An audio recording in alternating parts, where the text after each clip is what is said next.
Good morning, ladies. How are you? I hope you're doing amazing. So, here we are for another dare on our Respect Dare 40 Days to a Deeper Connection with God and with your husband. All right, so we are on dare 16. We are entering 16. No, I'm so sorry. 15. 15. Hold on. I was holding it where I finished versus where it starts. So we are on their 15th and we are entering our third week together. So 40 days equals 6 weeks. So we are entering our third one, which means that by the end of this week, we have gone halfway through our Respect Dare. We completed week 2 yesterday, so welcome to week 3, and it is dare 15. And it says, where's your treasure? Hebrews 13:5 says, keep your lives free from the love of money and the content with what and be content with what you have, because God has said, never will I leave you, never will I forsake you. So this there talks about this couple that suffered a robbery, right? Somebody robbed their house and took some money, took $8,000 that he had saved to gift his wife an anniversary present, which would cover new furniture for the room. So, they were upset about the money and whatnot, but he told her, I'm upset about the money and I'm upset about, I forgot the name, but Darren, which is his older child from a different marriage that, they suspected it could have been him, right? And so he said to her, but I am mostly happy that you are safe and the kids are safe. And he holds her, and she says that she loved him before and she respected him before, but now it took it to a new level, right? Because he showed her what really mattered to him, and so with that, she says something, and I'm going to read it and I'll go back to it afterwards. It says, I've always loved my husband, but he and I have never been best friends. After the robbery, I understood fully what it's like to have intimacy on a relational level with my husband. I can tell you that we are best friends now, and it's because I have learned to respect him. I want to go back to that later, but before we do that, on the so what about you part, she has 5 questions for us, which I would love for you to answer with all of your honesty to yourself, and then she has a dare, and it says today's dare has 2 steps. So do an outline search for poverty and visit your local library. Read a little bit about the conditions on which the majority of people in the world live. And I wanted to share with you guys, my husband and I went on a mission trip this year, and we went to Colombia. We went to some very underprivileged parts of the country, and I think that underprivileged is an understatement. It was places where kids had not eaten for days, and it was places where kids were left on their own at home, and God knows where the parents are. The father is nowhere to be found. Most people don't even have one, and the moms is nowhere to be found. But anyways, my point is that we saw such poverty. We saw such deep levels of need, physical need, spiritual need, emotional need. Like imagine, how are these kids growing up? What are all these lies that they are believing? That nobody cares, that nothing is important, that they're not important, and God knows what else, right?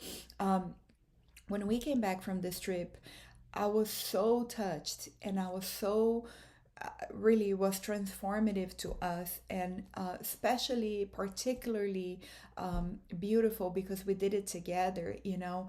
But my point is that I was so touched by how much need there was that I was completely unaware of. I mean, I knew that those needs existed. You know, I'm from Brazil, and those needs are present in Brazil, but I had never witnessed it. You know, I had never walked into those places and those little communities that have no floors in their homes, you know, and that have no walls, and that, like, it's just so sad to see how much need there is, you know.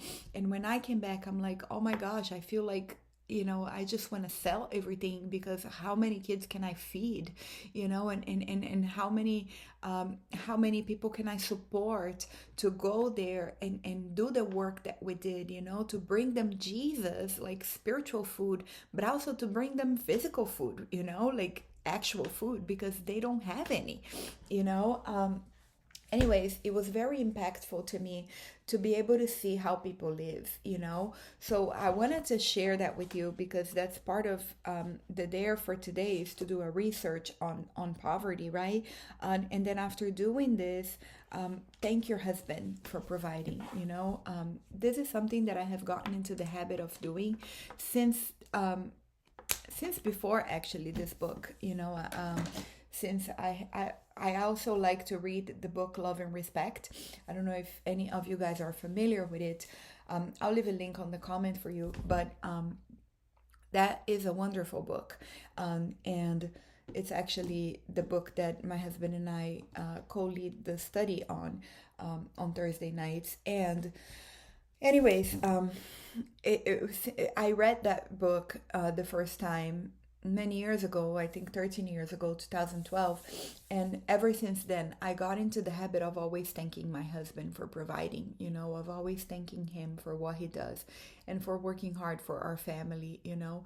And so, but that's part of our challenge today. So, what I wanted to go back to has really not a lot to do with the whole love of money situation, but it has to do with the fact that when she says this, when I learned to respect my husband, I became his best friend.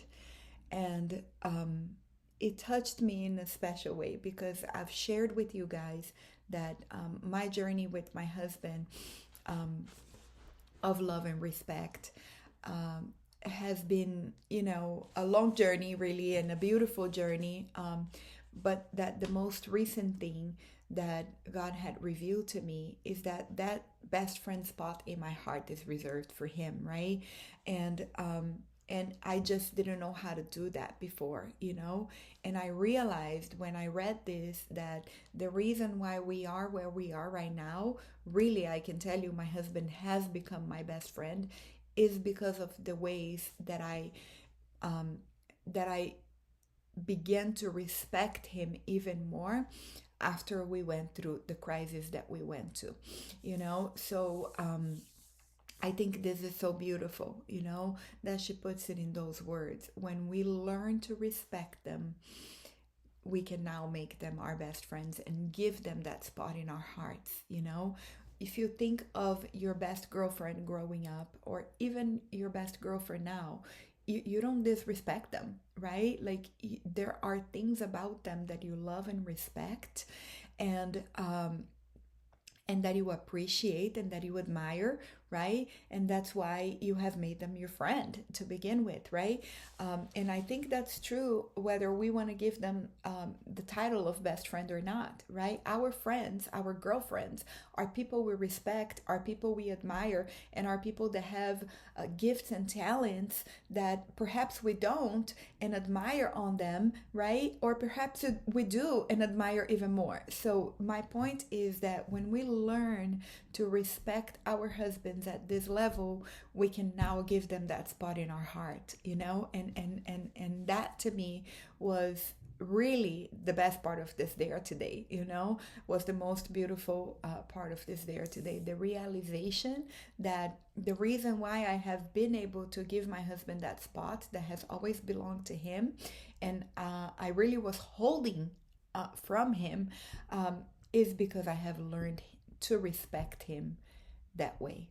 So I'll leave you with that today, and I will see you tomorrow. Have a wonderful, wonderful time. Bye bye.